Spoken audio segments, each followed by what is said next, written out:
नमस्कार फ्रेंड्स, आज आपण या चॅनलच्या माध्यमातून काहीतरी वेगळं जाणून घेणार आहोत। वास्तुशास्त्रानुसार जर तुम्ही रात्री स्वयंपाकघरात खरकटी भांडी ठेवून झोपत असाल तर ते तुमच्या दुर्दैवाचं कारण बनू शकतं। घराच्या प्रत्येक दिशा आणि घरातील प्रत्येक खोलीचे विशेष महत्त्व मानले गेले आहे। वास्तूमध्ये स्वयंपाकघर हा सर्वात महत्त्वाचा भाग मानला जातो।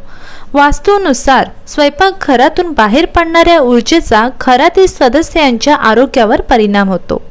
घराच्या आर्थिक स्थितीवरही त्याचा परिणाम होतो। वास्तुशास्त्रामध्ये स्वयंपाकघराशी संबंधित काही खास वास्तू टिप्स देण्यात आल्या आहेत।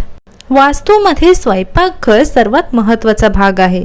स्वयंपाकघरातील काही चुकांमुळे ही ऊर्जा नकारात्मकतेत बदलते। घरात सकारात्मक ऊर्जा येण्यासाठी किचनमध्ये काही नियम पाळणे खूप गरजेचे आहे।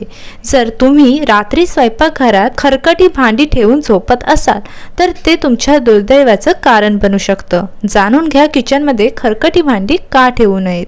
वास्तुशास्त्रात किचनमध्ये खरकटी भांडी ठेवणे अत्यंत अशुभ मानले जाते। असं मानलं जातं की रात्रीच्या वेळी स्वयंपाकघरात खरकटी भांडी ठेवल्याने देवी लक्ष्मी कोपते आणि त्या घरात कधीही वास करत नाही। रात्रभर पडून असलेली खरकटी भांडी घरात गरिबी आणते। याचा विपरीत परिणाम कुटुंबातील सदस्यांच्या आर्थिक स्थितीवर होत असतो आणि घरात गरिबी येऊ लागते। असे मानले जाते की रात्रीच्या वेळी स्वयंपाकघरात खरकटी भांडी ठेवल्याने घरातील लोकांवर राहू केतूचा अशुभ प्रभाव पडत असतो।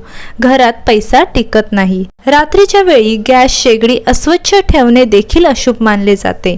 रात्रीच्या वेळी अस्वच्छ स्टोव आणि खरकटी भांडी यामुळे आई अन्नपूर्णा देवी क्रोधित होतात आणि त्यामुळे घरात राहणाऱ्या लोकांचे आरोग्य अनेकदा बिघडते। स्वयंपाकघरात खरकटी भांडी टाकून झोपणे म्हणजे जीवनातच संकटांना आमंत्रण देण्यासारखं आहे। ज्या घरांमध्ये खरकटी भांडी ठेवली जातात त्या घरामध्ये नेहमीच पैशाची कमतरता असते।